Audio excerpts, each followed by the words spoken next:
So I'm here with... Daniel Cameron. Nice to meet you, Daniel. Nice to meet you. Whereabouts are you from originally? Surrey. Did you grow up in Surrey? Yeah, born and raised. Lived there for 20 years. How's your childhood growing up in Surrey? Not too bad. I mean, there's a few move around, like, went from different schools. Didn't stay in one school all the time, right? So, I guess you say I'd always have to make new friends here and there, right? Same with high school. But then,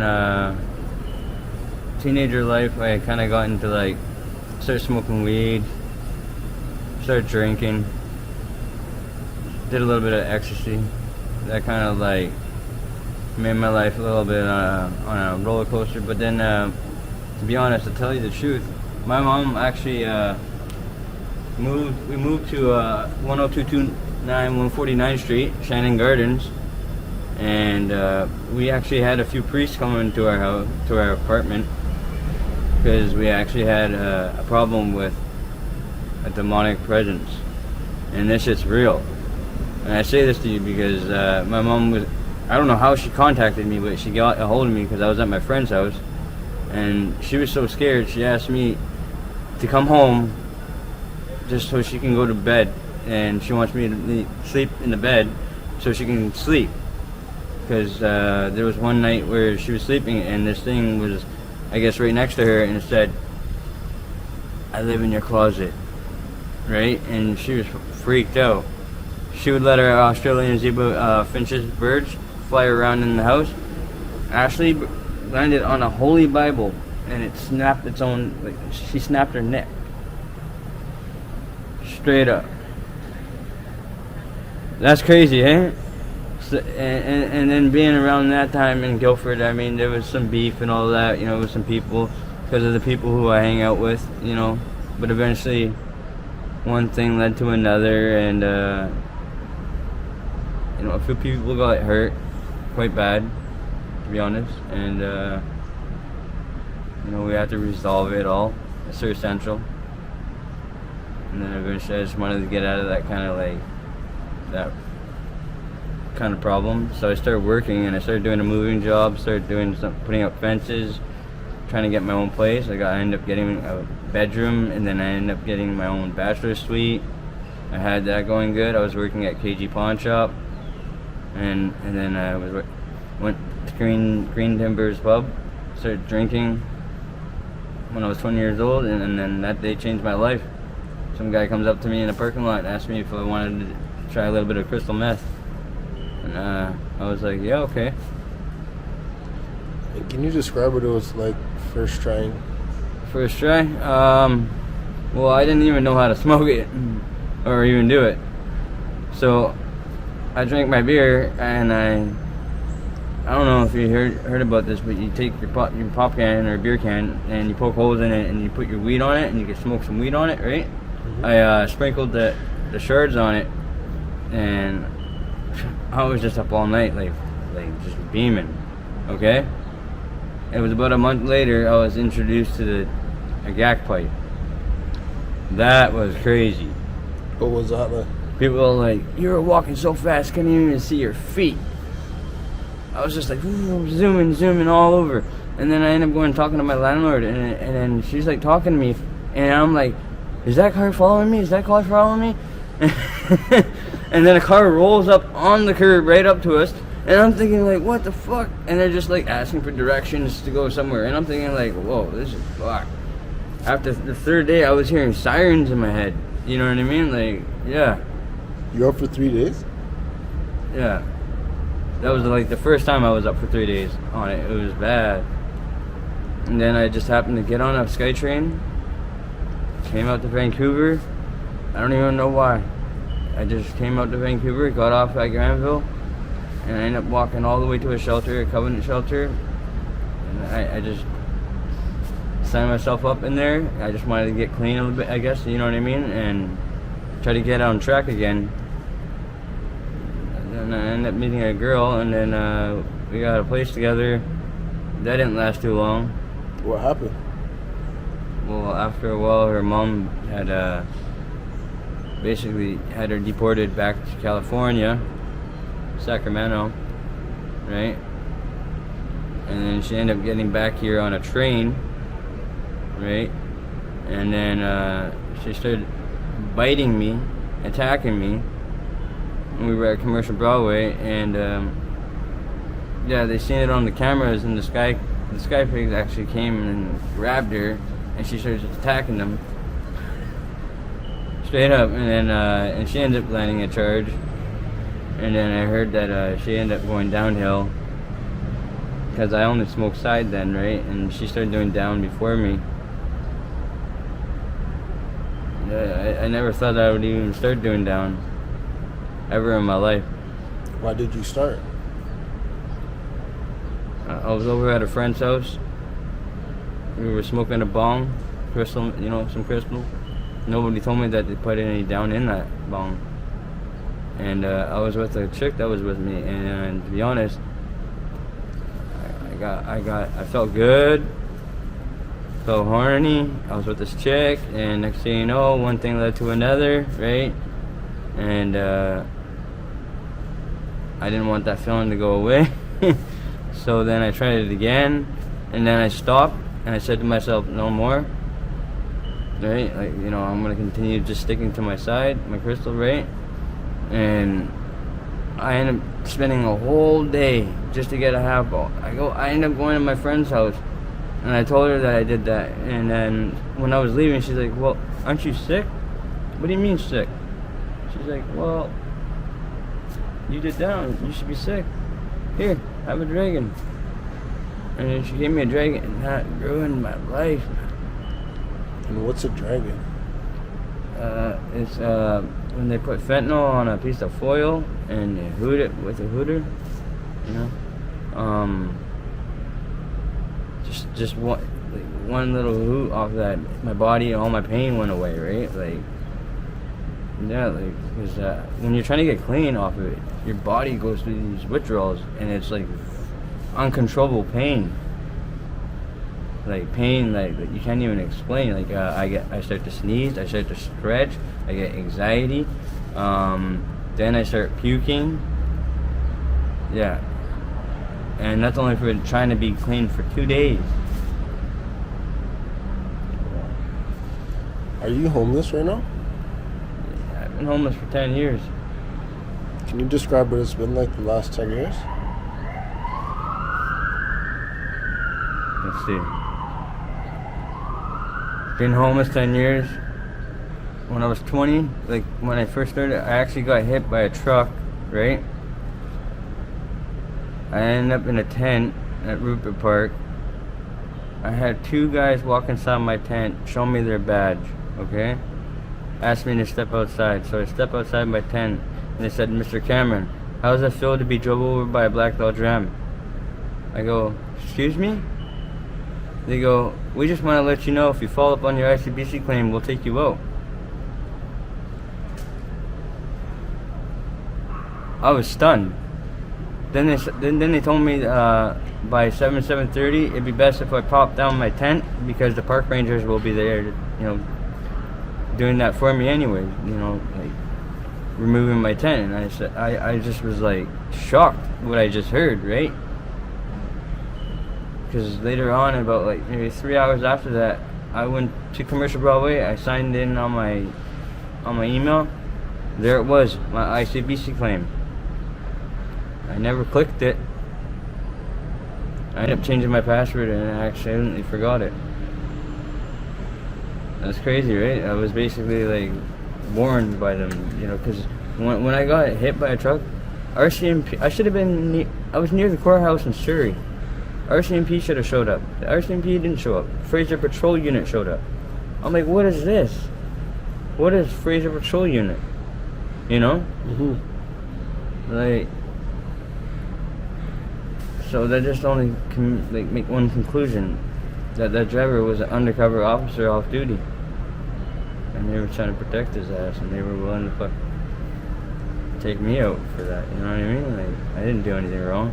And then after that, I just started hitting donation bins, making my money that way. And of course, a lot of people had phoned the cops.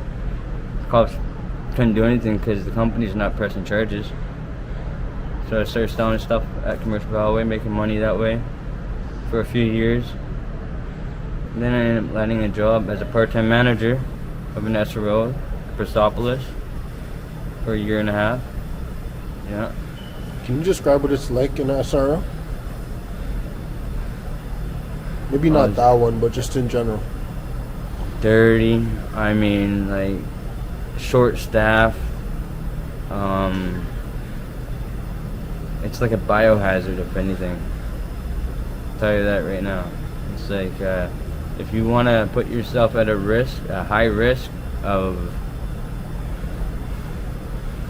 acquiring diseases or acquiring something of an infection that you never even had before, that's what you're looking at when you're walking inside an SRO. And I'm saying that whether it's even to do with Lookout or with Atira. And I'm saying that, like, from my heart, you know what I mean? Like, they got to step up on their game and realize on what they're doing with their buildings. Because look at Patricia. They got funded. I heard they got funded over millions of dollars. Okay? And that place is so dirty. Where'd all that money go to? To the staff. Straight up. Wow. I'm seeing the janitor come in wearing all Versace. Okay? And then he changes it right to his janitor outfit right away. That's crazy, right? Like, you think that they should take some of that money and put it into the building, right? Into something that needs to be done, right? But, like, no. You know why? Because they see people, you charged your battery, like your electric battery, and it caught our building on fire. You know what I mean? Things like that. They don't want to help the tenants. They're not there to help the tenants. They're there just so that they can say, oh yeah, we got some people off the streets, right? But it's not really helping people get better. It's just like a place to put people off the streets, leave them there. They can get sick. A lot of them die, right? Some of them don't even do any drugs, and they end up somehow getting overdosing on drugs and dying. Like, it makes no sense to me, right? Like,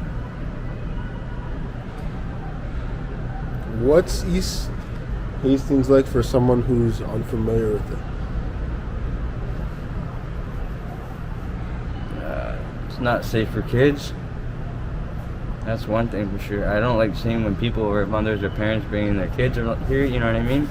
Because it's not something that they should do. There's rigs all around, right?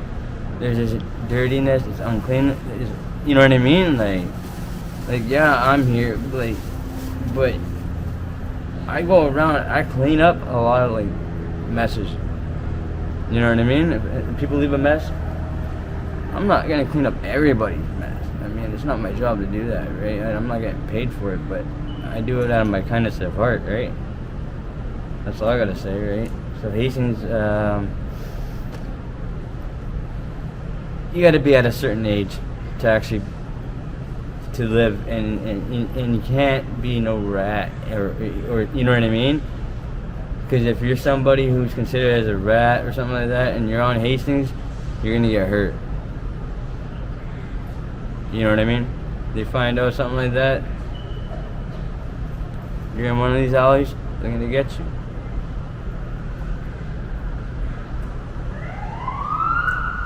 And what are some of the craziest things you've seen?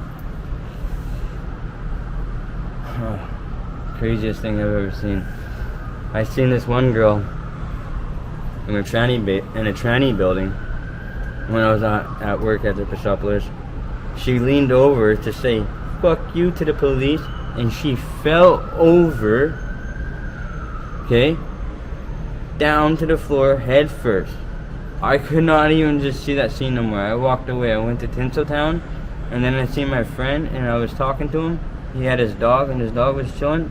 This lady had a dog, and her dog was getting aggressive with my friend's dog, right? Next thing you know, my buddy's dog just ripped that dog and just messed it right up.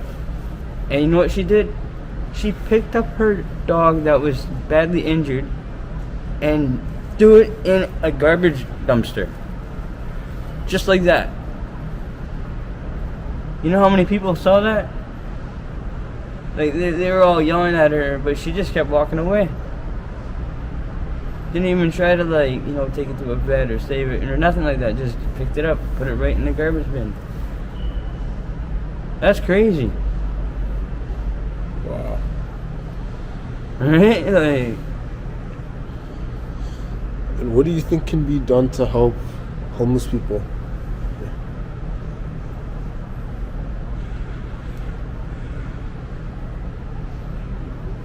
well, you know, I've stayed at Oppenheimer.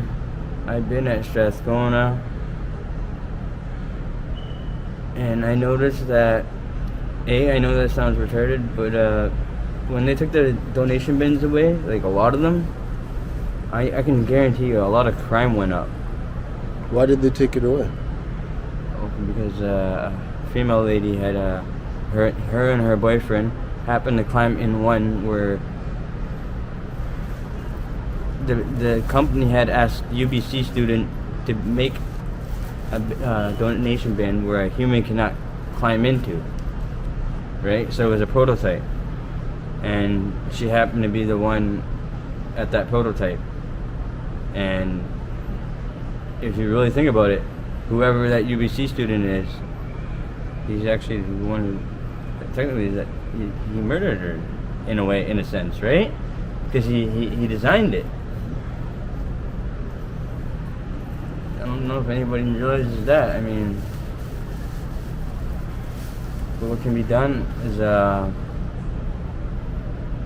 you gotta stop the crime rate, you know what I mean? So they do hand out food around, like, to a lot of people here. That's good, but clean up the streets. I mean, look, you walk on the streets, do you not see how dirty and messy it is? All the tents and everything. Like what's up with that? Tell me that. Like, I can't even figure that one out. They kicked everybody out of Crab Park, so everybody can do that. But now they want everybody back at Crab Park. And I bet you they only want everybody at Crab Park so they can get everybody there again. And you know what I mean? It's just a game that they're playing. Not to mention, I'm sitting inside an SRO in a buddy's room, sitting down. I watch a cop come inside his room, sit down, take his dope. Okay? He sat down on his bed. Now, does he know that there could be bed bugs? I'm just saying, right? Like as a, isn't that against their protocol to do that? Right? And then ask, where's the money? Like, yeah. So, like, you gotta look at it this way. You got the police actually are the ones that are allowing this to happen. Right? Thank you very much for your time. I appreciate it. Yeah.